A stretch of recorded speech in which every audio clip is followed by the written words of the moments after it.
নমস্কার বন্ধুরা, তোমরা কেমন আছো? আশা করি ভালো আছো, আমিও ভালো আছি। তো আজকে চলো দেখাই কি রান্না করছি। তো ফার্স্ট থেকে লাস্ট পর্যন্ত ভিডিওটা দেখবে, স্কিপ করবে না। তা আজকে রান্না করব কি, চলো দেখাই। দেখো বন্ধুরা কি রান্না করছি, চিকেন দিয়ে পেঁপে দিয়ে করব। তো দেখো মশলা নিয়েছি, টমেটো বেশি নিয়ে একটুখানি আলু নিয়েছি, মশলা নিয়েছি লবণ, হলুদ, পেঁয়াজ কুচি, পেঁয়াজ বাটা, রসুন বাটা একসঙ্গে বেটে নিয়েছি, আদা, জিরে, ধনে, লঙ্কা সব একসঙ্গে মিক্সি দিয়ে মশলা করে নেব। আমি সব কিছু একসঙ্গে মশলাটা করে নেব।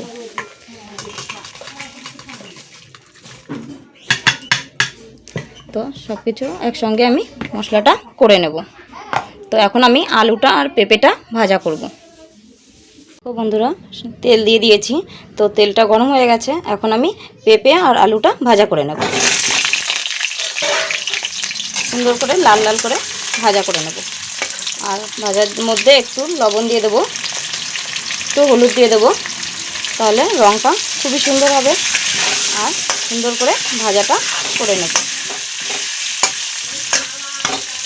বন্ধুরা কি সুন্দর ভাজা করে নিয়েছি। তো এখন আমি তুলে নেব, আলুগুলো আর পেঁপে তুলে নেব।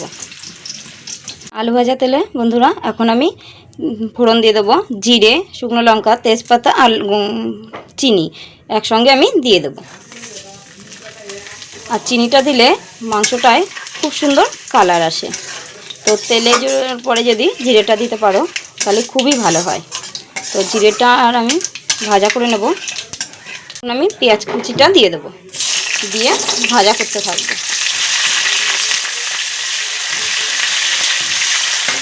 পেঁয়াজ ভাজার মধ্যে একটু লবণ দিয়ে দেবো, তাহলে তাড়াতাড়ি পেঁয়াজটা ভাজা হয়ে যাবে। আর একটু হলুদ দেবো, দিয়ে এখন সুন্দর করে পেঁয়াজটা ভাজা করে নেব। তো বন্ধুরা কত সুন্দর পেঁয়াজটা ভাজা করে নিয়েছি। তো এখন আমি পেঁয়াজ বাটা আর রসুন বাটাটা দিয়ে দেবো, দিয়ে এখন মশলাটা আমি কষতে থাকবো সুন্দর করে মশলাটা এখন আমি কষিয়ে নেব। তো বন্ধুরা এখন মাংসটা আমি ম্যারিনেট করে নেব। তো লবণ হলুদটা দিয়ে দেবো, টমেটো কুচিটাও দিয়ে দেবো, আর সব একসঙ্গে মশলাটা করে রেখেছি মশলাটাও আমি এখন দিয়ে দেবো। দিয়ে এখন আমি ম্যারিনেটটা করে নেব সুন্দর করে। তেলও দিয়ে দেবো, দিয়ে সুন্দর করে ম্যারিনেটটা করে নেব। তো বন্ধুরা খুব সুন্দর করে ম্যারিনেটটা করে নিয়েছি। তো এখন বন্ধুরা মশলাটা কষানো হয়ে গেছে। তো এখন আমি মাংসটা দিয়ে দেব, দিয়ে এখন সুন্দর করে কষাতে থাকবো।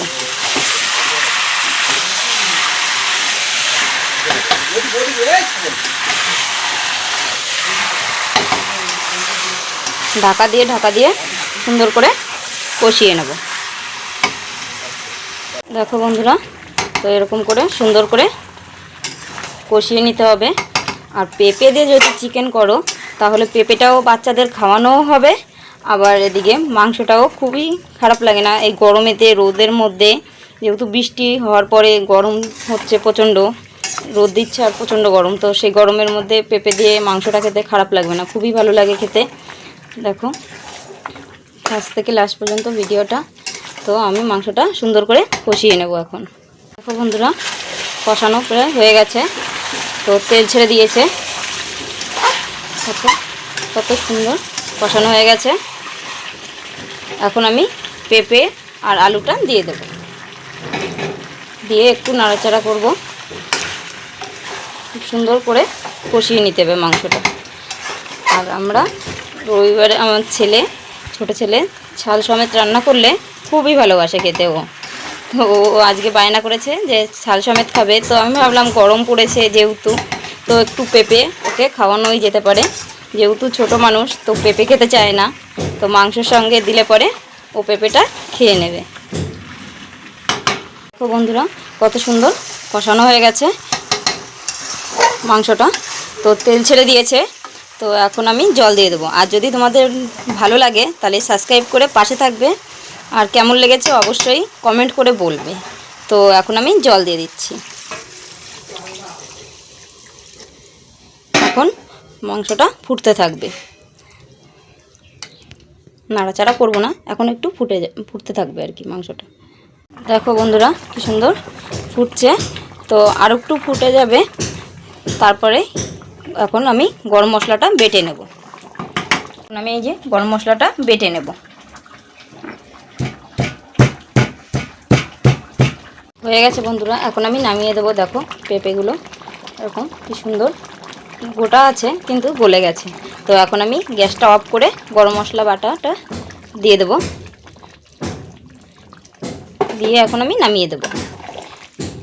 আর তোমাদের কেমন লেগেছে অবশ্যই কমেন্ট করে বলবে, আর ভালো লাগলে সাবস্ক্রাইব করে পাশে থাকবে। বন্ধুরা আমার ছেলে খেয়ে বলবে কেমন হয়েছে খেতে। তো খাও বাবু।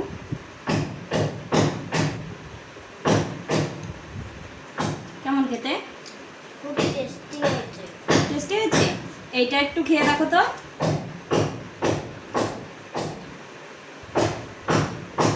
কেমন খেতে? খুব টেস্টি হয়েছে। খুব টেস্টি। এটা পেঁপে খুব ভালো না খেতে? হুম, ভালো। ওই তো খুব, দেখো তো খেতে কেমন, কেমন খেতে পেঁপে? খুব টেস্টি হয়েছে। খুব টেস্টি। তাই এইভাবে করে দিলে পেঁপে খাবে? ঠিক আছে তাহলে।